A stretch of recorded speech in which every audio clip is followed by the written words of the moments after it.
Incidentally, let's wish them all well. This is their day. I heard a little story not long ago to the effect that someone asked a gentleman, said, "Did you get any cards on Father's Day?" He said, "Yes, I got them. Most of them were bills from Mother's Day." Happy Father's Day anyway. This morning we have an interesting and I think valuable subject, and that is the importance of experience from living being properly remembered. Pythagoras of Samos was the one who introduced the discipline of remembering, the retrospective exercise in which the individual periodically, if possible daily, went back over the records of the day to find out what he had learned, what experience had done for him or to him. Now, most persons are not very good at working with this nowadays because of lack of self-discipline and because of our peculiar mental complexes at the moment. We can very carefully eliminate the important message from anything that happens to us.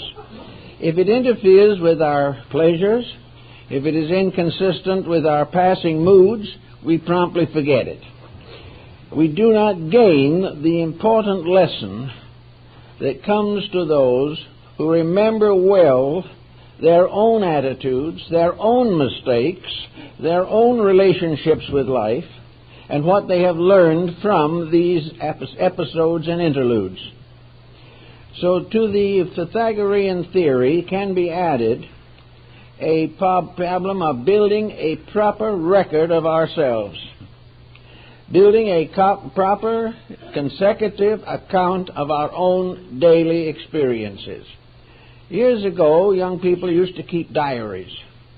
And I think the Pythagorean discipline has to do with the idea of a daily recording, not only of the things that happen to us, but what we do about them, how we try to solve the different situations that arise. Also, in the course of time, this type of discipline reminds us of a number of invaluable hints, one of which is the tendency that most of us have of passing opinion on subjects with which we are not well informed. If we have this exercise and we have a false opinion about a certain subject and we discover our mistake, then this should be duly recorded for future record and evidence. And if we make the same type of mistake 2 or 3 times, then it is time for us to sit down and analyze our own attitudes on those subjects wherein we are at fault. Now, it's very easy to make this kind of a mistake in which we simply pass judgment and assume that we are right, and then we have to wait for the consequences.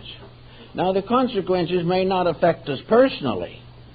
We may only realize that we took the wrong stand at a certain moment. But the tendency to take this wrong position should be remembered because it is evidence of characteristics within ourselves. The only way we can really learn the functions of our own minds and emotions is to record the consequences of attitudes. The moment we express some attitude, we set an action in motion. And Pythagoras believed that all incidents are in motion. The individual who starts something must live with it to the bitter end in some way.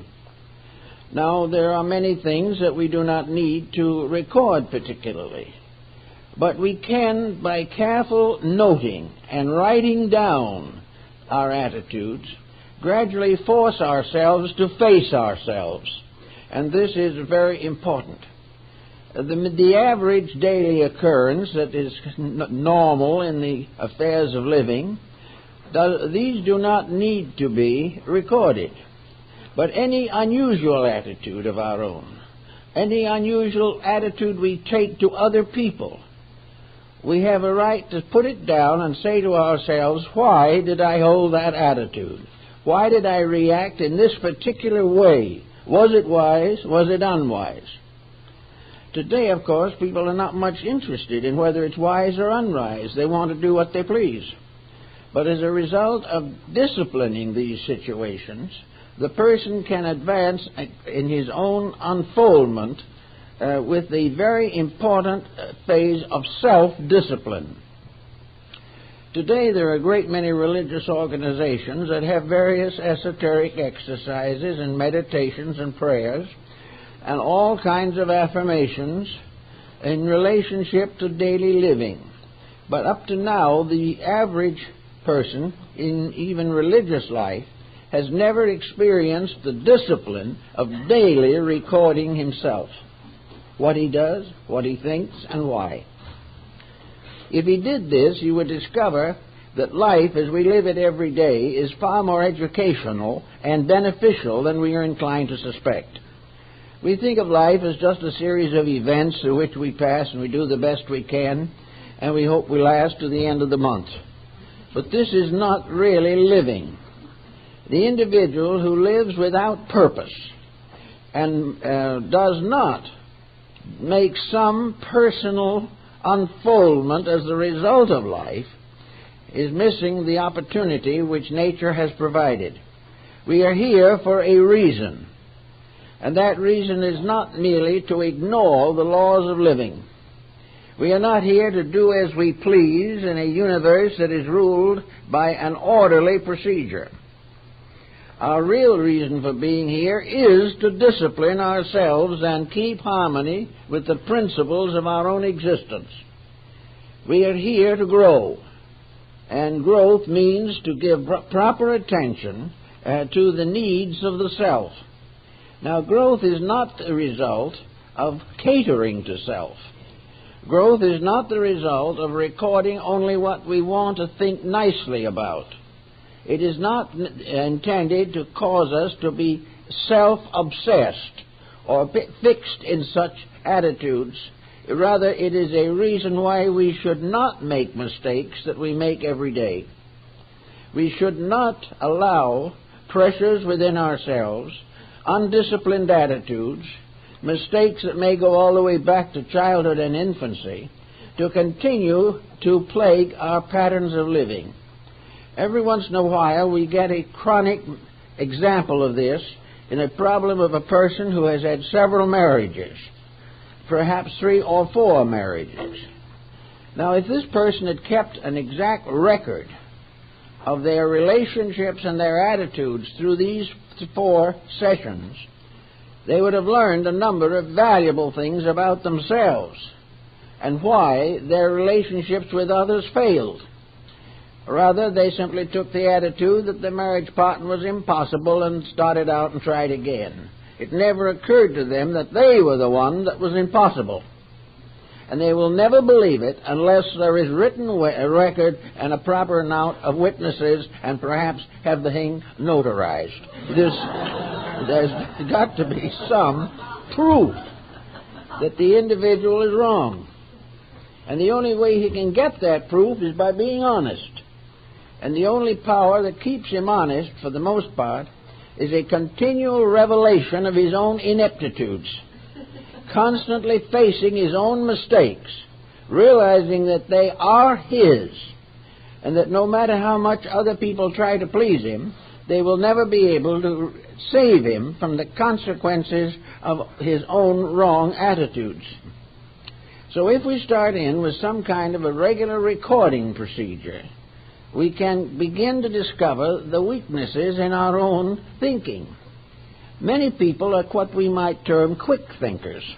They go from one thought to another very rapidly without giving weight to the attitude that they are holding. Prejudice is a very common form of this, and a prejudiced person will remain so till the end of his life unless he records the prejudice. If at the first time he develops a prejudice, he writes down what he did not like and why he did not like it in this particular person, He will then go along, and pretty soon he comes across someone else, and he has the same attitude again. And gradually he comes to find out, by careful thinking, that this prejudice is in himself. If he keeps his records correctly, he will also discover that he has lost something by being falsely prejudiced. He has lost opportunities to grow. In many cases he loses a job. In some instances he breaks a home. But gradually his prejudice is forced upon him for consideration if he writes it down. If, therefore, he begins to write a biography of a prejudice and includes this in his records of his own life, he may in due time outgrow this by discovering the fallacy of it. He will also occasionally find a person against whom he was prejudiced turns out to be a very good and sincere friend. This should not be allowed to just drift by with no one paying any attention to it. We should never dislike a person and then suddenly like them and not know why. All of these changes of moods, all of these reactions to circumstances should be duly and properly noted, so that the person can go back over the day, a month, or a year and try to discover, if possible, what he has gained from a series of incidents which for the most part he might pass over without a second thought. Also, he can keep record of his preferences. He can keep track of the number of hours he spent in front of a television. He can keep track of the programs that he turns on and those he does not turn on. He can examine himself to find out, if possible, why he is particularly appealed to by crime pictures or by sports or by research projects. He will learn something about himself. And when he gets through watching a program, he should be able to say to himself, what has this done that in some way increases or improves my own consciousness? What have I learned that is helping me to grow, to become a better person? Have I a secret tendency to turn the program off, but rather let it run through? All of these actions bear witness to character specifications and specialties, and we have a right to understand them. These characteristics all add up over a period of 60, 70, 80 years into a lifetime, and a lifetime that is lived on the basis of attitudes that cannot be sustained, that are not reasonable, that are not factual, and that add nothing to the positive growth of the individual. If we miss all the opportunities to be better, wiser, and more thoughtful, then life as an experience is an almost complete failure. We are here to learn, not to dawdle our way through the years. We are here to find out how to be better and to do better and to understand more and dedicate more of ourselves to common good. If none of these elements are encouraged or nourished, and we do not even realize that we are wasting a lifetime, then it is our own loss. And only a record can be made to show what these processes really are. One problem is to observe the worrier. Now, the worrier constitutes a person for whom a complete column in such a record should be set up, to find out how many times that individual has worried about something that never happened, worried or feared that which, when it occurred, was not difficult at all, worried about other people when these other people had no interest in this effort of their friend. People that we are worrying about are probably also worrying about us. And we know that they need our help, but we do not realize that we need their help. We have to learn these things. And writing it down, underscoring it, comparing the situation on Monday with the consequences on Tuesday, day by day, monitoring conduct can be a very important experience. Now, most people are not much interested in building a great big book in the course of a few months of all their peculiarities. Therefore, we can use a sampling process. We do not need to write down everything, but we can take 2 or 3 areas in which we know we are in trouble most of the time, where it is lack of patience, lack of insight, lack of kindness, that in one way or another we are spoiling chances, and we are failing in the experience of becoming better every day. And the thing that is preventing this improvement is a series of negative patterns in our own minds. Therefore, we can take 3 or 4 distinct difficulties which have been allowed to increase over a long period of time, which we have perhaps burdened ourselves with since childhood, and we can gradually weed them out, discover the fallacy and uselessness of them, that all this worrying put together has not done one thing to advance our insights unless we learn how to stop worrying. Now, worrying is something that is natural to human beings. Even we find evidences of it in the animal kingdom. But worry is a misuse of energy. And as many of the ancient scholars pointed out, everything that is important in life is worthy of deep and careful consideration. But nothing should be handled by fretting and fussing. Everything that comes along as a problem should be solved in the spirit of internal enlightenment. We should always be living the best that we are and the best that we know. And if we do this and come against a complicated problem, then we have inner resources which will help us to find a new solution to a new problem because of the general attitude that we are holding. Little by little, therefore, we correct old faults, build new strengths, and become more useful to ourselves and those around us. So this record is something that is well worth bearing in mind. Another record type of thing was developed in Egypt. And in this particular type of record, the individual who began a study, for instance, a person who intended to become a physician, or intended to become a priest in the temple, or intended to become a builder of palaces or houses. This individual, in his instructional period, studied usually with the masters of his arts or sciences. And when he was ready for his graduation, he was supposed to prepare a paper, a dissertation. The idea of the dissertation has continued to annoy young people now. A dissertation is usually a headache, and a doctoral thesis is enough to cause a person to collapse in one way or another, because it is meaningless. It tells nothing that is real. But the idea behind it in the first place was really a very good one. This dissertation should be a simple statement on the part of the graduate of how he wanted to use what he had learned for the common benefit of mankind. He was supposed to explain how he would proceed, if he was to build a school, if he was to create a group of people, if he was to perform some public service, that his knowledge was to be dedicated to the help of all living things.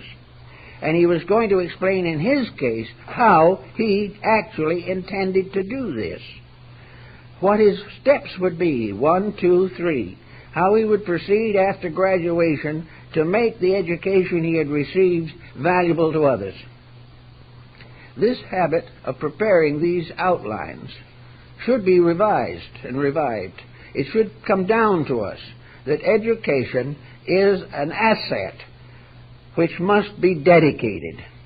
It must be given to the source of all need for the advancement of and enrichment of all good in nature. Otherwise, its primary purpose has failed. So here's another problem of how the individual is going to take what he knows and use it. Now, perhaps he may decide that he is going to take what he knows for further research, that he has found a problem that others haven't solved, and to this he will dedicate his life if it is useful and necessary. So he has a project and a plan which he is expected to fulfill. and if he varies from this plan or fails to fulfill it, he is subject to criticism and condemnation not only by his own teachers, but by society in general. Another interesting phase of keeping records you probably have observed in TV programs. You find an archaeologist out in the field working in a mud hole or an old wall or something. But if he has a pick in one hand, he has a pencil and paper in the other. Every single thing he finds out he's writing down. Every step of his discoveries, every inch of soil that he has turned is noted. Where and how the artifacts were accumulated is carefully recorded. Or out in the field, someone is studying animal life.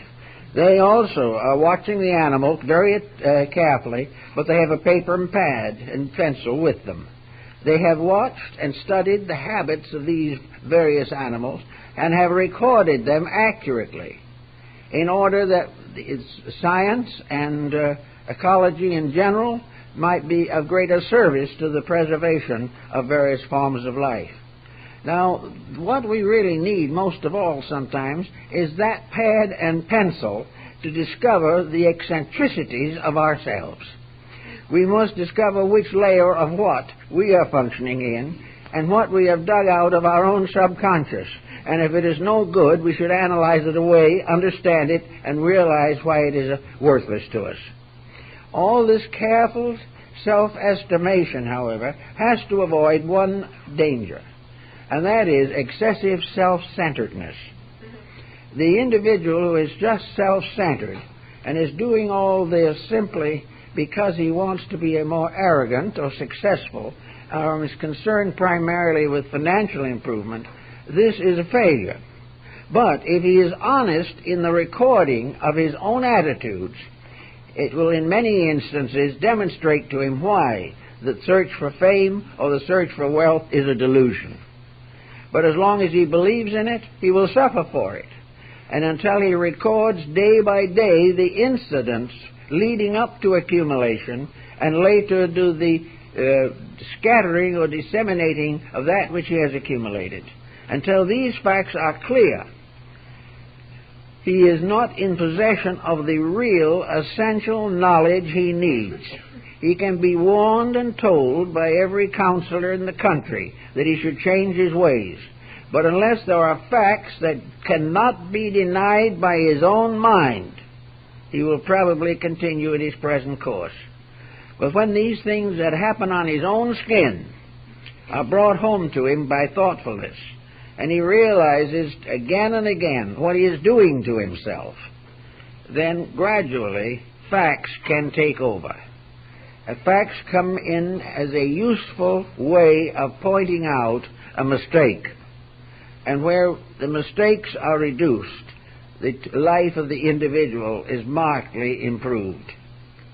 Also, there are areas in which the person should note, for instance, the ability to carry responsibility. Is the individual by nature very thoughtful, very careful, very skillful in problems resulting from or involving accepting responsibilities?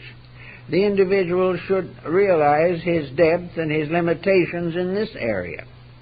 He should realize that he must have certain qualities of dedication if he is to be a truly responsible person. If he is careless in these matters, losses result, and the individual does not accept the experience. He keeps right on making trouble and sometimes gets himself into desperately difficult circumstances.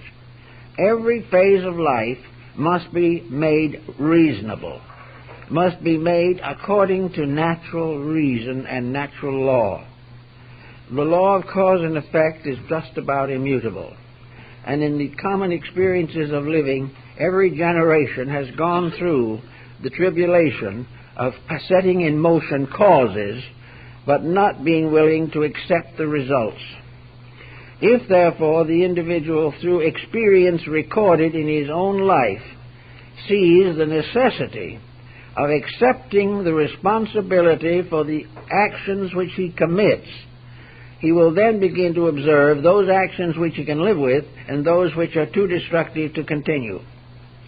This is a problem when you're alcoholic. It is a problem with narcotics. It is a problem with various drug addictions.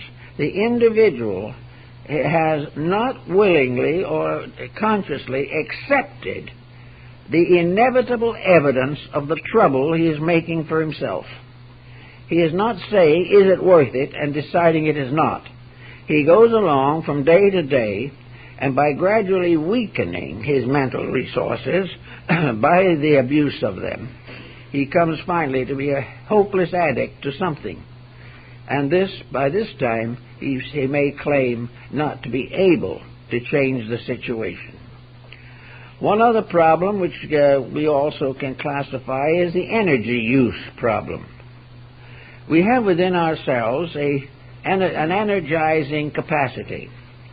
We are able to do things. We are able to explain and study and think and act. We can take long walks, climb mountains, and do all kinds of things by the energy within ourselves. Now, energy is useless to the individual unless it is channeled. The individual who has energy does not have an inexhaustible supply. This is a point that many people overlook. Young people do not realize that in years ahead their energy resources will be depleted. The use of energy is one of the heaviest responsibilities that we have to bear. And energy is the most priceless factor we have in the maintaining of a program of personal growth. Therefore, energy means that we cannot afford to waste the life in ourselves on foolish, stupid, or unreasonable attitudes. Energy must be used constructively. Any energy that is used destructively is a loss, and it also is the cause of consequences. The individual who gets angry is setting something in motion, the results of which he may not be able to control. Yet he will say to himself that he cannot control the anger. He must do whatever he feels like doing at the moment. But if he keeps a record of his feelings day by day, and what he does about them, and how he continues to maintain them at all cost, he will in the course of 6 months develop quite a dossier as to why he shouldn't do it that way. He will begin to see that he is wasting life, misusing energy, and deducting from his resources without gaining anything. Something that does no good is almost as bad as something that does evil, because we are not here to do nothing. We are here to grow and to live and to share. We are here to fulfill the destiny for which man as a creature was created. And we cannot do this unless we gradually gain control of this instrument, which is ourselves. We have to learn how to become skillful. If you buy an expensive computer, you take lessons on how to use it. Well, the individual's inner life is a living computer, far more important, far more valuable, and more irreplaceable than any computer for which we can turn for adding up bills or chemical formulas or whatever it may be. Actually, the computer which is ourselves has to be brought under the control of training. You have to take a course to run a computer to do the bookkeeping. You have to learn every art and skill that you expect to use. If you expect to be a musician, you must sacrifice a great deal of time and energy to mastering the technique. The same is true of the artist. The doctor spends years in training.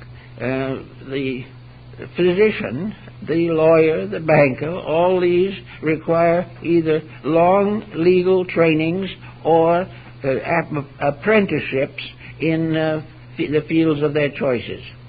This type of thing reminds us that we must take a course in running our own lives. If we don't, we're going to run them into the ground. If we do not do something to make sure that we are using our energy allotments satisfactorily, if we do not find out in course of time that the brain is a responsible organ in our lives, if we cannot justify the attitudes of our own minds, or cannot control and direct and improve the level of our emotional attitudes, then we probably are also having a bad time with the body, and everything is going to pieces because nobody is running the show. Now, we can say that the willful person thinks he's running the show. He wants to do what he wants to do, and that's it. But if it so happens that what he wants to do is destructive, it must inevitably end in disaster. Or if he is one of these labor-saving individuals who wishes to get along in the world and amount to something but has no interest in hard work, this also represents an inconsistency which can best be detected by putting it down in black and white. In other words, we've got to honestly understand ourselves. We've got to realize that under certain conditions we are most likely to make a mistake, and that in most instances the mistake is due to intensities, prejudices, or ignorance. Therefore, we have to get over these particular problems. If we are confronted in life with a series of problems in a certain field, it becomes extremely important for the individual to gain all possible knowledge and insight concerning that field. If we want to use the universal knowledge of nature wisely, we have to find out how to apply it to the special problems of daily living. Now, some people feel that it's a waste of time to find out the answers to problems which perhaps do not bother them. On the other hand, those same problems may bother their children, their parents, their marital partner, or their friends and neighbors, so that they become addicted to passing on recommendations which do not arise from knowledge, but come off the top of the head as the feelings of the moment. Therefore, anyone who wants to help others must learn how other people's problems can be faced. Platitudes have never been very successful. Even the idea of positive thinking, while it is important, is not important unless it is backed up by something. The positive thinker must also have a positive inner consciousness of what is happening, must learn in one way or another to become a valuable source of good for other people. If we are not a valuable source of good to others, we will probably be a valuable source of trouble. We will be constantly developing new problems for the people who turn to us for help. So in the problem of working with these situations, we have to keep the records. These records are like the history of an organization. They are the autobiographies of attitudes. They are the history of ourselves. And as though we were planets, or as though they were infinite forms in nature, that the individual is like a solar system, that he is like all of the cosmic world around him. He has his history, he has his laws, he has his reasons and its principles. And he, as an individual, is at the moment the ruler of his own life. And this is a responsibility heavier than many people want to bear. But we have to gradually become the ruler of our own lives. Now, in doing that, the mystics and people of this thought have decided that the best way to be a ruler of our own lives is to keep the laws and principles of the great spiritual traditions which we believe. The average individual is not going to be a great scientist in these matters, but he can and will have as a resource, and we all have, the traditional integrities of our race. From the very beginning of our time, we have known certain people whose conduct we admire. They were the unselfish ones. They were the dedicated people. Many of them were martyrs. A great many of them went unknown and unrecognized down the corridors of time, but have gradually emerged because of their integrities. So down underneath everything, the average human being believes in an integrity of some kind. Now the problem is to apply it to himself, that he will learn not only from his own experience, but from the compound experience of his race, of his generation, and of the very world to which he belongs. All of these lessons are available to us, but sometimes we don't even want to bother to look for them. It becomes too involved. And furthermore, we have a sneaky suspicion that if we found out what was right, it would frustrate us considerably in our daily conduct. We would not be able to do with good spirit the things that we should not do, and our life would develop frustrations. Nature doesn't want anybody to be frustrated. Frustration is really an interference with the natural flow of life. A frustration is an individual who is cutting off something that he probably should develop, mature, and learn to use. Frustrations, therefore, benefit very little, and are things that should be overcome. Another thing that we face, and which of course comes down to us from the past, is the tendency of the idealist, or the person who wants to grow, to isolate himself. This, in my feelings, would be the supreme selfishness. We are not supposed to isolate ourselves and try to be better than other people. What we are supposed to do is examine ourselves and find out how we can become more useful to other people. It isn't a case of gaining all this for ourselves. It's a purpose of becoming better pens in the hand of a ready writer. We want to be servants of realities, servants of truth. We want to be helpful, good Samaritans, and all these things. But this can only happen when the individual improves himself. To put himself in a condition where he rejects learning, where he goes off by himself to be free from temptation, he becomes weaker and weaker, and gradually loses the benefit of this life, and usually has to come back again and do it over, because he has simply refused to accept the reason for his own existence. If, however, the person feels that in discipline there are certain experiences that are necessary to him, then perhaps for short periods of time, for his own growth, he may require solitude or isolation or retirement. But this is a temporary thing, only to give him the courage and strength to go on with his major commitments. The major commitments, therefore, are at the top of the pad when you write this book about your own life.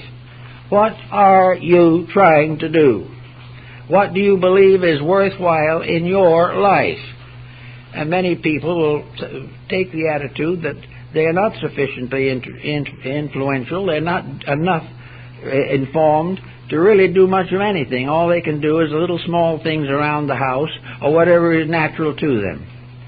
This, again, is a mistake, because while it may well be true that they are not available for heroic decisions, the individual, no matter what condition he finds himself in, is in a position to plan growth, to plan a future, to plan even small things which are going to occur to him in his daily living.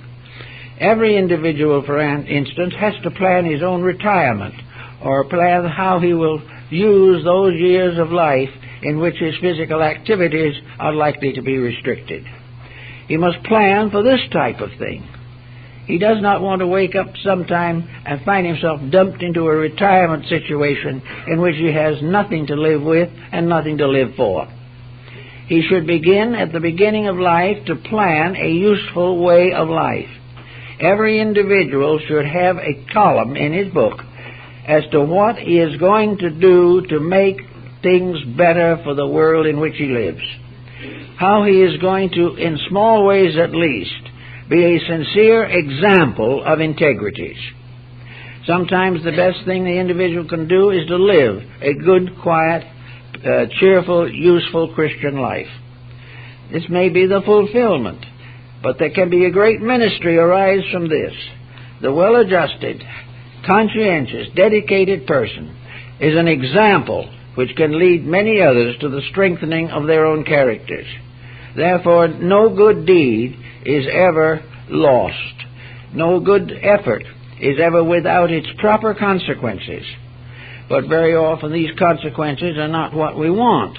Sometimes we think a good deed ought to result in an indebtedness in which we can lean on these people for the rest of their lives and ours. This is not the answer. But where a truly dedicated life meets its burdens, responsibilities, and changes of existence with dignity, with simplicity, and with the prevailing natural optimism, there is something much to be said that such a plan can be made to work. It can be made more and more workable in a situation in which many people are living today much longer than their forebears did. With an expectancy today of at least 80 years, and very possible 85 or 90, the individual should very definitely not retire from the human race when he retires from work. He should not give up all of the purposes of life. He should rather discover new and more important ways of contributing to others and advancing self in understanding and insight. Now, everyone needs to know a little more than they do, although some won't admit it. And in trying to find out things, there are certain areas of knowledge in which it is very useful to share the experiences of others. And always in this world, in its present complicated condition, the experiences of other people, for woe or weal, can be observed. We can learn certain things from the experiences of others, as well as from our own. Or we can find out that we are right or wrong, or come at least into certain certainties or uncertainties by comparing our experiences with those of our associates. Therefore, a sharing of experience is very useful. But this is not a sharing of opinions. It is a sharing of the experiences that can be justified and proven as factual. And by gaining the benefits of experiences in fields which are not our own, we gain a larger and broader approach to life. A clergyman or a teacher or an instructor in religious matters cannot hope to be perfectly informed on all the problems that a congregation or a student body may bring to him. He cannot have been through every type of experience. He might like to hope that he may have a grand key which he can apply to all types of experience, but very few have succeeded in this actually, because there has to be a certain factual relationship between the person and a circumstance before he can be an authority on it. But the people who come expect help and need it. So the only recourse under such conditions is to find out from those who have specialized in other fields the best available information that can be passed on to this particular person in trouble. It's safe to say that in the course of a ministry of 25 or 50 years, the individual, the teacher, will be required to bring some type of consolation or insight to persons of hundreds of different characteristics, different characters, different relationships with life, different races, different nationalities, different religious denominations, different arts and sciences. All these people, regardless of what they're in, get into trouble. They get into situations which they cannot handle, and they come for help, and they expect to have it.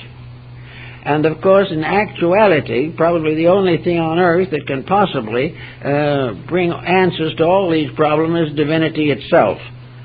But to the average practitioner in any field of public service, there is a responsibility to bring the best available information, to give to the person in trouble that which is the best known solution to his problem. And to do this, we have to continually work with various fields of knowledge. These fields of knowledge do not necessarily become obsessional. We do not have to allow ourselves to fall into a slough of despond over the conflicts of knowledge, but we do need, if possible, a working basis to help other people. And we cannot assume that these other people will all be benefited by that which is most appealing to ourselves. We have to be prepared to meet these different situations that arise in life. Therefore, it's a good thing sometimes to keep a casebook. If you are in public life and are working as a teacher or counselor or in healing or any of these fields, it is very advisable to keep a good, solid record of what has been done to each individual, how they have been worked with, what their problem was originally, and the best information, the best light we could cast upon this subject. Another might do much better, but that we had done the best that we could. Then we have to watch and see what happens. And if we find out in after time that our advice has not been good, that the individual either could not or did not apply it, then we have to give further thought to the situation. This is quite common now with certain metaphysical organizations. Many of these people get into difficulties, go to the organization and try to get help, and the organization cannot give it to them. The reason why this happens is that the organization has not kept records of the consequences of its own instructions. It is said that this all was an inspired situation, that some divine power was the back of the whole thing, and if anyone got into trouble as a result of it, it would have to be considered their own fault. This is an evasion of fact. The individuals, and I know some who have been in and out of a dozen different movements and organizations, and have gradually come to the simple fact that the person has to determine in his own life and nature what is honorable and what is right. He has to escape from the glamour of promises that can never be fulfilled. In life everywhere, wherever a promise is made, in which there is no contribution on the part of the individual to fulfill the requirements of that promise, there will be trouble. Even then, if the promise was wrong, there will still be trouble. But everywhere we go, we have to gradually change opinions into facts. Heraclitus said, opinionism is a falling sickness of the reason, and this is essentially true. We cannot be expected to solve problems by opinions. Sometimes a person will come to us and say, what is your opinion on this matter? Actually, it's not very much value, anybody's opinion. The answer is, what are the facts? And in order to get the facts, the individual has to wade through the emotional pressure of promises and of various inducements, and perhaps most of all, the strange dedication to trying to become a god in a short time. All these things have to be removed from the picture. What are the facts? And when it comes to the facts, the pencil and paper are extremely useful, because you have to live with it later. You can't say a month later, I didn't say that, which is a very quick way out of a very difficult situation. Or, I shouldn't have done that to this particular person. Gradually, by controlling the results of our conduct, because of the consequences that they obviously cause, we get to the point where our instruction or information becomes more practically useful and practical. We also have the problem, which are now being emphasized, of physical ailments and the records necessary to understand them. Nearly every doctor who is a reputable physician keeps a constant record on the condition of his patient. He keeps a constant testing of their health situation and advocates periodic examinations. Now, these may be more expensive and unnecessary, but the principle involved is that there must be a recording. The physician must know what is happening to the person. And yet that same individual at home, with no particular physical problem that is noticeable, keeps no record of the happenings which affect his emotional life or his relation with other people or his employment, his recreation, his activities, his relaxations, all of these things are just, well, they just happen. He comes home tired out, sits in front of the television with a television dinner, and watches a baseball game. This has become a pattern with millions of people. It is estimated at the present time that sports in America have the largest listening or viewing audience that there is, and that almost any evening, out of the 250 million people in the United States, 75 million will be looking at sports. Well, that's all right. Sports are not going to hurt the individual particularly, but they're not going to do him very much good. Sports are all right, but not as a constant, continuous, inevitable way of escaping responsibility. It's pretty difficult to do any intelligent thinking while watching a football game. But the individual can divide his time, but he should not consider his life to be caused to be fulfilled by wasting time. He comes home tired, he feels that he has bought the right to do as he pleases in the evening, so he does that which, for instance, is his outlet. But it's because he has nothing else. Somewhere in the life of this individual there should be interests that help to develop and unfold the character and temperament of each person that comes into the world. He should have a constant record of the things that are important that he is accomplishing. It may be that he should take up a language. Perhaps he would find it much more valuable to himself to become an artist or be a musician. At least those things are discipline. We may say, of course, that an artist, so what? There are lots of artists. That's true. But every artist has a dedication. He has a dedication of some kind to the performance of a skillful action.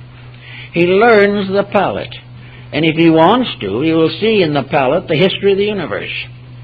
Because the color combinations that he makes are part of a spectrum that originates in the divine life itself. He also learns the mixtures of colors as seen in nature. He discovers one tremendously important thing, namely, that the colors he sees with his eyes are not, in many cases, the true colors at all. Here he is seeing something, as we might say, with a well-tempered vision, instead of the thing as it actually is. Also, the artist has a tremendous potential. He is the only person who can change a landscape anytime he wants to. If he doesn't like 3 trees in a picture, he just eliminates a tree. And he does it without chopping a tree down or hurting anything. All he is doing is fulfilling his own sense of proportion, propriety, harmony, and rhythm. Great artists like Dürer, Michelangelo, Leonardo were great mathematicians. They were also great anatomists and physiologists. They produced inventions in many fields of life. They had a profound study of the human body, and the diagrams and figures of Leonardo da Vinci on the development of the fetus are among the great masterpieces of art and science. So here's an artist who is all things. And in every art, science, trade, craft that the individual takes up, there is an opportunity to share in an infinite wisdom. There is an opportunity to make the thing you are doing a teacher not only of your mind, but of your heart and of your soul. All these constructive outlets make people happier and help to make life more important. Therefore, if some time is taken from the wasting of time, then we can also realize that the person will be preparing for a retirement in which the mind will be filled with constructive and hopeful expectations of further opportunities to learn. These are the things that make life important. Muhammad always divided his day by the 24-hour rule. 8 hours of work, 8 hours of rest, and 8 hours of service. The individual has the opportunity to take recreation and make it the basis of the most happy and wonderful experience of growth that is imaginable. Recreation is a kind of dance of life, as Havelock Ellis called it. It is an opportunity for the individual to have the joy and glory of moving along toward the source of all good, and doing it in a happy way. But for some reason or other, we have become of the mind that if it's good for us, it's unpleasant. This is not according to good sense or according to good religion, but it has involved itself in practically every aspect of human growth. To be a growing person, you must be a frustrated one. This is as far from the truth as anything you can imagine. To be a truly growing person, you must be a completely free person, free from the fallacies of your own attitudes. This does not mean that you go up on the top of a mountain.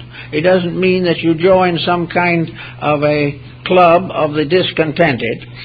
It doesn't mean that you are now entitled to use all the cocaine you want. Freedom is the actual wonderful privilege of being right. And because we are right, not having to worry about trying to get over the mistakes to which we have been in service for so many years. All these things can also add up to perhaps another type of literature, and that is to write the book of the thing as it ought to be. You might sometime find it interesting to take yourself as the hero of the world. Now, this sounds like audacity right now. The individual will say, it's never going to happen to me. At least that's what he says, but a lot of them believe it is.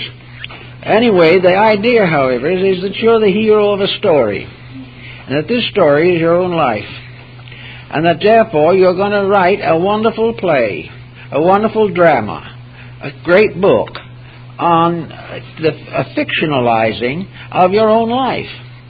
You're going to do all kinds of interesting things that you may never factually do, but you're also going to dramatize your own reactions to life. If you love nature, that's going to be in there. If you have a great love for children, that's going to be a leading factor. If you've had an unhappy and frustrated life, you're going to be able to show other people how they can transform these limitations, as you believe that you have, or certainly are going to try. Little by little, you can move yourself into the person you know you ought to be. You're the person who is kindly to others, temperate in all their attitudes, lives without over-domination of ego, is not much interested in fame or fortune, but is interested in living an unfolding of personal existence toward reality. In other words, to fulfill the reason why we are here. Now, some people will be able to approach this very carefully and very cautiously, very thoughtfully. To others, it'll be simply a general motion. But if it's nothing more than a natural resolution to correct faults one by one, it is a tremendous motion in the right direction. Wherever in writing down your list of peculiarities you find that you are easily irritated, or that you have great trouble answering the telephone, or that you don't like to be the victim of uninvited guests, that all these things you can work through. You can gradually organize the situation so that you can control every phase of it. And whatever comes along, it becomes no interference in anything whatsoever. There are no interruptions, as Zen points out. What we call an interruption is simply a lump in Zen. It is a small bump somewhere, but it means nothing. And as the Zen master goes along a little further, the bump becomes a koan. In a little while, the interruption becomes a key to the improvement of the discipline itself. So we don't anymore have these pressures. One of the rewards for trying to get rid of them, certainly, one of the rewards is better personal life. A second reward is greater usefulness to other people and the improvement of our characteristics and our temperaments. Another reward is our relationship to the younger generation that is coming up. A generation which is in deadly need, in terrific need, of good example.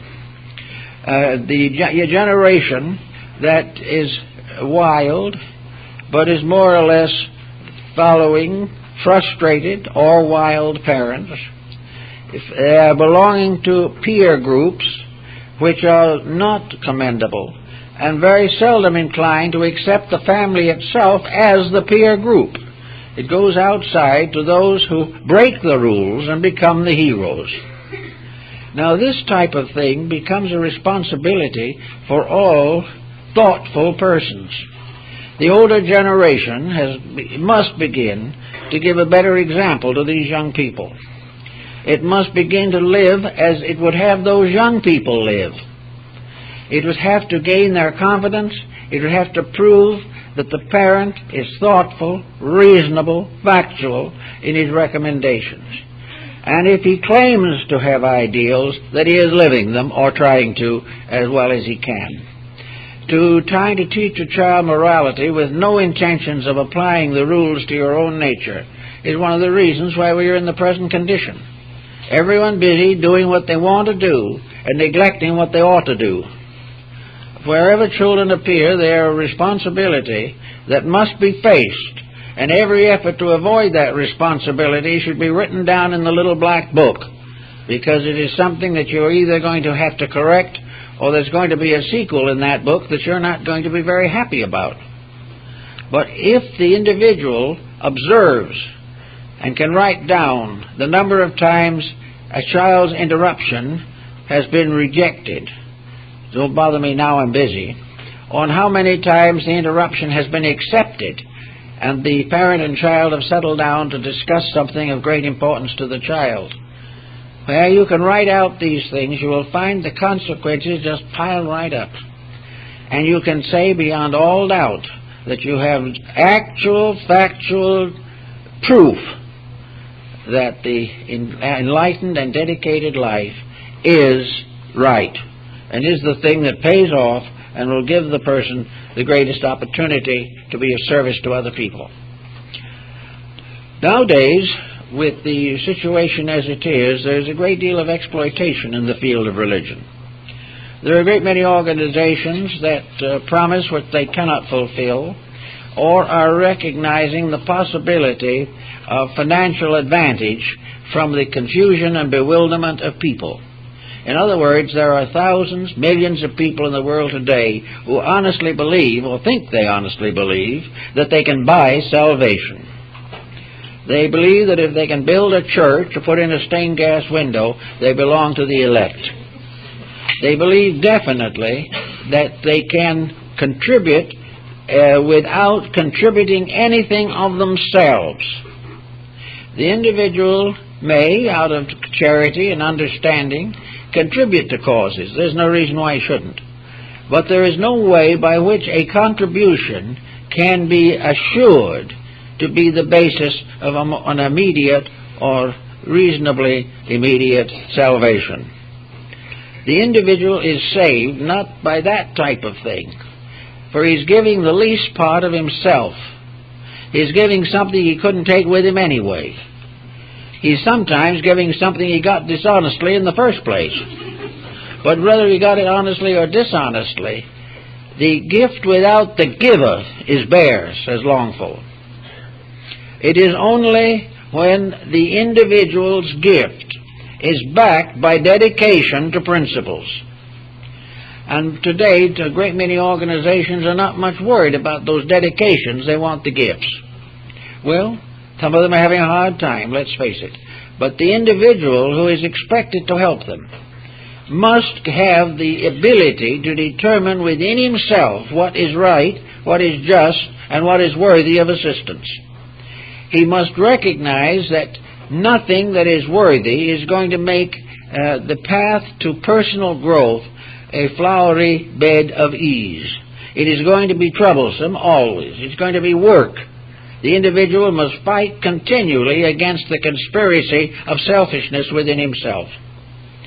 But he can and should realize that he must grow.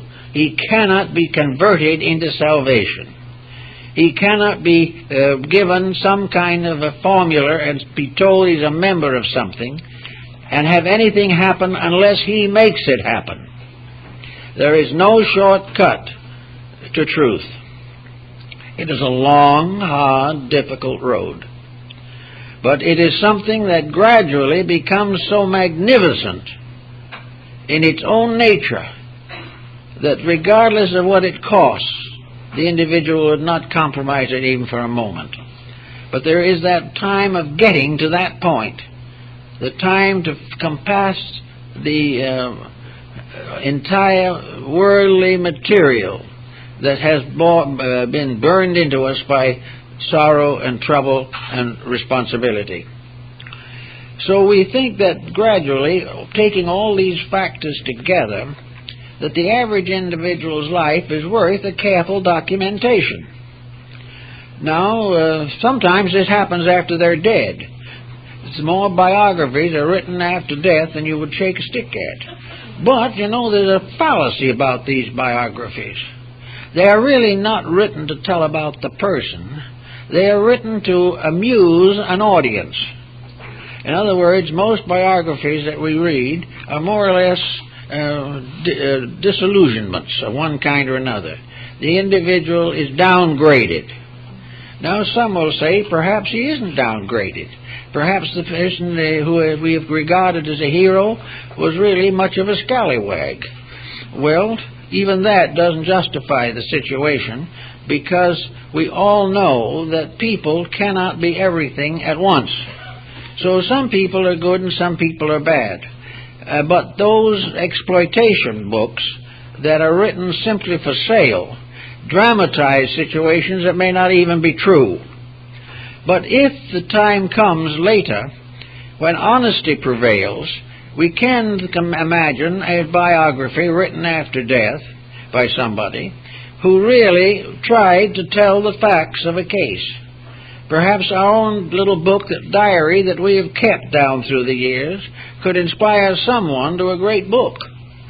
A book that would be honest, would tell the troubles and the struggle and the victories, the defeats, the individual bowed down to earth and rising victoriously again. It would be a story of an individual groping after realities and dedicated to the finding of them. He may pass out of this life without finding many of them, but he'll find a few. But if his dedication is once established, and the only thing he really wants in this world is to know how to help, how to be useful to the divine plan of things, when he gets into the other life, he probably will have further opportunities to grow, and he will be rewarded not necessarily for his achievements, but for his dedications. If he has tried in small ways, he will be better off than those who didn't try in big ways. It is all a matter of growing. And the idea that Pythagoras had in connection with this keeping of records was to make the individual his own teacher.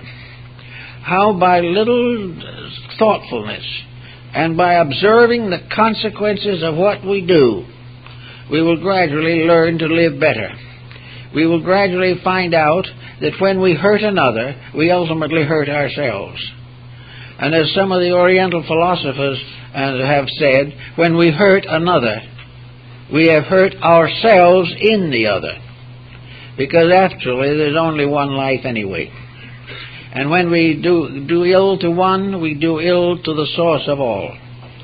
So we try our best to do things constructively, and we try to organize our daily life. We can start in by taking a single day and trying to organize it, and then seeing what happens. We will find by the second or third day the organization crumbles under the pressure of unusual or unexpected events. But with a little effort, we can finally discover that many of these events that have interrupted a pattern can themselves be eliminated, and the person can continue the projects or the purposes for which he is dedicated. Another problem that happens, that I think is very much in Western religions especially, is that the individual who is dedicated nearly always takes on a deadly seriousness. We haven't discovered, apparently, the dance of life. we haven't discovered perhaps what some of the older people who were not so smart in some things really discovered, namely that after all, growth is the most joyous process that there is. To grow in wisdom is a magnificent adventure. Growth is not brought about by frustration. It is not the individual turning away from the world. It is the individual who examines the world and finds its own natural beauties that gradually grows. There are many things in the world that we have to consider as serious, but there are not so many that we have to react to with too much seriousness. It becomes wrong, because growth, the child growing, isn't fighting growth. The people in passing through various stages of life find it's impossible to fight them. All they can do is put them in order and use each period of life as an opportunity for the expression of a great beauty. And it doesn't make any difference whether it is the newborn babe or the centenarian. Beauty is always there. Tremendous values are always there. And the individual who learns to appreciate them does not become an outcast, does not become a cynic. He remains what he always has to be if he wants to grow, and that is ever aware that the mistakes and sorrows and problems of life are all part of the growing pains of human beings. They're there for the individual to transform and transmute by his own consciousness. And there was a belief in antiquity, at least, that no one was ever presented with a problem so great that he couldn't do something about it. That it is not necessary to assume that our problems are so vast that we cannot solve them. Nor is it our responsibility to take on unsolvable problems and try to solve them. The problem is to grow graciously, to try to find the thing that would make the individual today attractive to the younger generation growing up. That the parental attitudes are enlightened, that they are gentle, kindly, thoughtful, unselfish, and yet have within them a strength of discipline. Discipline is the most important thing in the world for the average person, and there is nothing they resent more. Discipline is given in the army, and while it is not a very good cause, we'll accept that, very many of those who have gone through army discipline have become much better people as a result. They have come out of that discipline with the ability to obey commands, ability to do things that are needed to be done, and to do them without efforts to avoid or evade. But anyway, discipline is the thing that we all have to have. And a discipline of a parent for a child must be enlightened. The discipline that we apply to ourselves must be enlightened. We cannot simply blindly swing out at something with an outburst of temper or something of this nature. Discipline has to be gradually gained in the way a musician gains the skill to play an instrument. If he did not practice for years, he could not play it. If the individual doesn't practice self-discipline for years, he will not achieve it. The only way in which some seem to be able to shorten this apprenticeship to discipline is through a mystical religious illumination. Some people who have been very worldly, for instance, St. Francis de Assisi is one of the examples. A person who has been very worldly and has gradually exhausted the possibilities of excess, who has gradually wasted their ownings or their lives or their health, destroyed the relationships with other people, and gone on to a very difficult situation. These people occasionally, on rare occasions, but it does happen, suddenly have an inner awakening. They suddenly see, know, and believe the mistakes that they have made. They also seemingly are the ones who were able to remember a combination of circumstances, remember the details of their own degradation, and at the same time remember the details of the universal plan of salvation. In any event, these people suddenly have an internal enlightenment.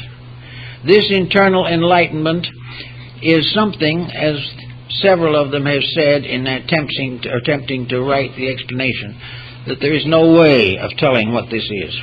Words completely useless. Those who have it cannot name it, and those who name it haven't got it.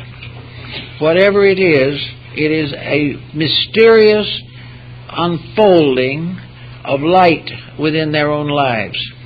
An enlightenment that forever corrects most of the mistakes which they have made.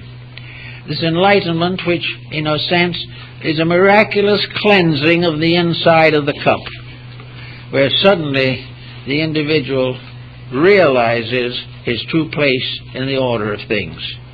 In the case of St. Francis, we know the story of a tremendous dedication, a story of reaching out towards all things that live. St. Francis preaching to the birds, St. Francis representing pain and sorrow as his brothers and sisters, everything strangely transformed into a mystic ritual of regeneration. A certain story of that, a similar story, is told in St. John of the Cross and many others. But it is a tremendous psychic enlightenment. It is as though a mysterious spiritual bomb had exploded within them and destroyed worldliness. This type of thing doesn't happen to everyone, but it does also come in smaller assignments and arrangements. So against certain retributional processes of life, there is this tremendous dynamic change of life. It is real because the individual no longer is capable of doing the wrong things that he did before. He can no longer go back. It isn't a discipline that he imposes upon himself. It isn't something he says, I shouldn't do it. It is something that from the soul of himself he says, I can't do it. And once this becomes a solid thing, that the person can no longer break the rules, because suddenly the rules become the most beautiful things in creation. When this happens, of course, the individual has in a sense transcended the long process of gradual self-discipline. And it is therefore perhaps why sometimes the greater sinner becomes the greatest saint. It is something, a revulsion against evil. But we don't always have that. We don't even need it necessarily unless it is next for us. What we really need and what we have to cultivate at all times is this growing realization of the beauty of doing it right.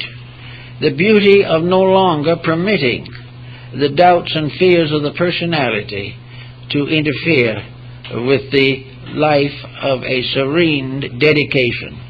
If we really believe in the divinity that shapes our ends, if we really believe that there is a power beyond our own, a power which is guiding us with love and wisdom forever, we can begin to accept that, and we can write in the little book, today I kept it.